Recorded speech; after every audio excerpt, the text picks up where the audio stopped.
Robservations with Robert Meyer Burnett.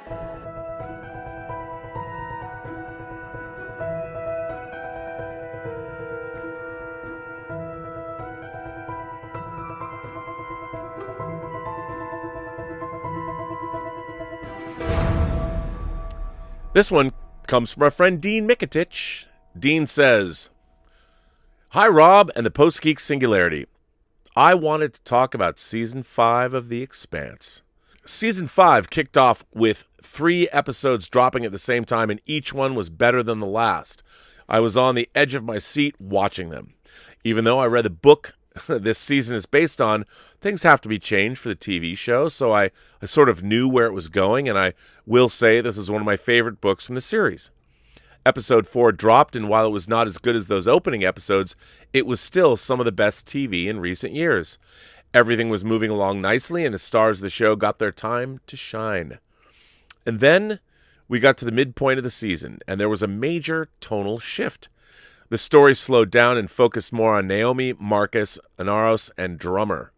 Though Amos does get nearly a full episode devoted to him and Clarissa trying to get off Earth, his storyline was one of my faves of the season.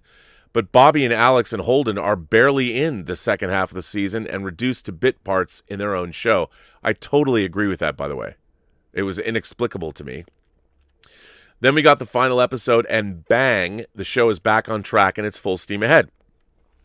The closing scene leaves us wanting more, but unfortunately it leaves us asking questions that should not be answered in Season 6, as they will be dealt with in the final trilogy of books, which are set 30 years after the current story arc.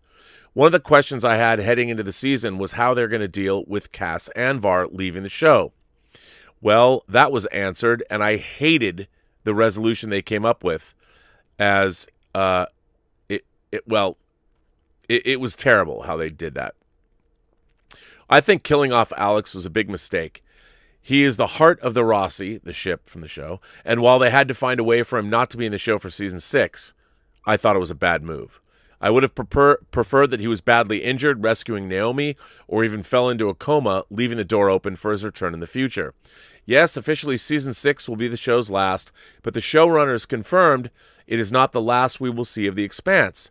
As I said, the next story arc is set 30 years in the future, and to have current actors playing older versions of themselves for 3 seasons just won't work with them having to be in the makeup chair for hours each day.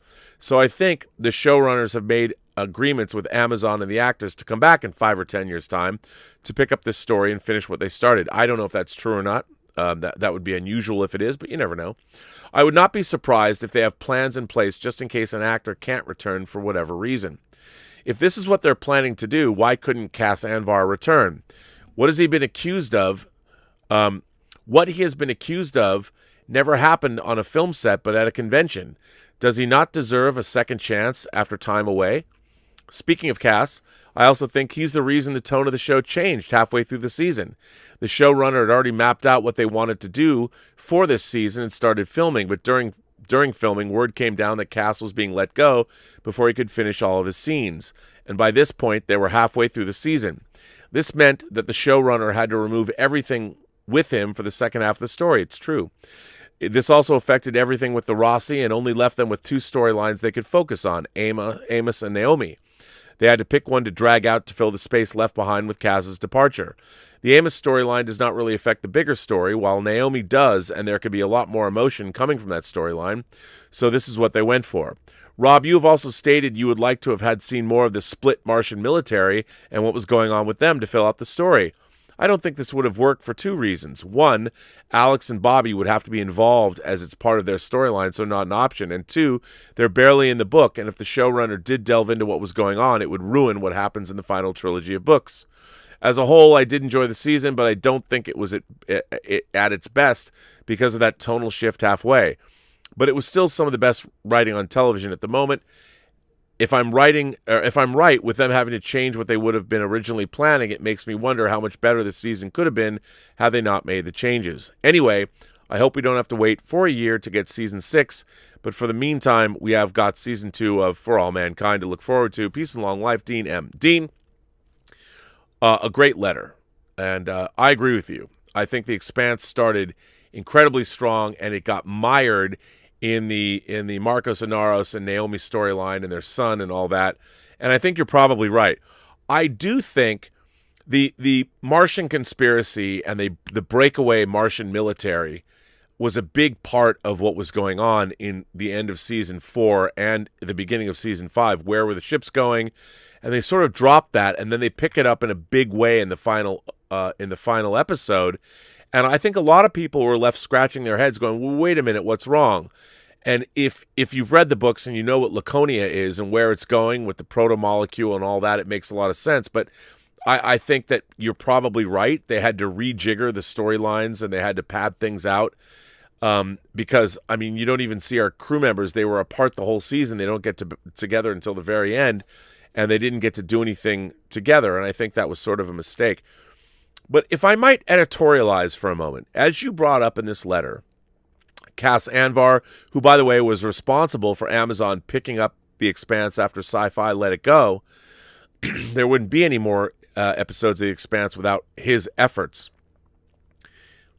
If any of you ever find yourselves in a position of notoriety, if you're an actor on a show, whatever, and you start going to conventions, if I may, as a word of advice, you, when you go there, will be showered with adulation, especially if you're at Comic-Con. When you go to bigger conventions like Comic-Con, it's not just while you're sitting at a table or signing autographs or even speaking at a convention hall, a room. You're going to go out to dinner. You're going to go to convention parties, maybe the Entertainment Weekly party at Comic-Con. You'll be going there. And you're going to meet people. And you're going to meet a lot of enamored fans. You're going to meet people that shower you with more affection collectively than you've probably ever experienced in your life. It's all great. It's all fun. But remember, what you're getting out of the experience is not necessarily what's being given to you, because the people that are showering you with affection, they basically see you as, well, being on another plane than they're at. And when it comes, whether you're straight or gay, whatever attention you're receiving from people, it can be very intoxicating. My advice is if you meet some young hottie, whoever that is, and you want to exchange phone numbers and maybe they're willing to go back to your hotel room with you, don't do it. Don't do it. If you want to have a burgeoning romance with somebody, I'm all for that. Wait until you get outside of that convention environment. Don't let the intoxicating adulation that you're receiving lead you down the primrose path.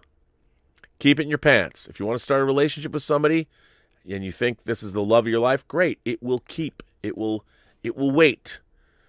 Don't fall into that trap, because remember, many of the people at these conventions are not necessarily as self-actualized as you might hope, especially if they're going to go up to your hotel room.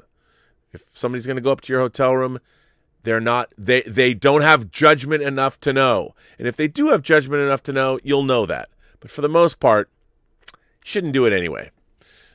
Then you wind up getting killed on your own show, executed before your time. Just saying, just a little bit of, this is my own opinion. Take it with a grain of salt, but just a thought.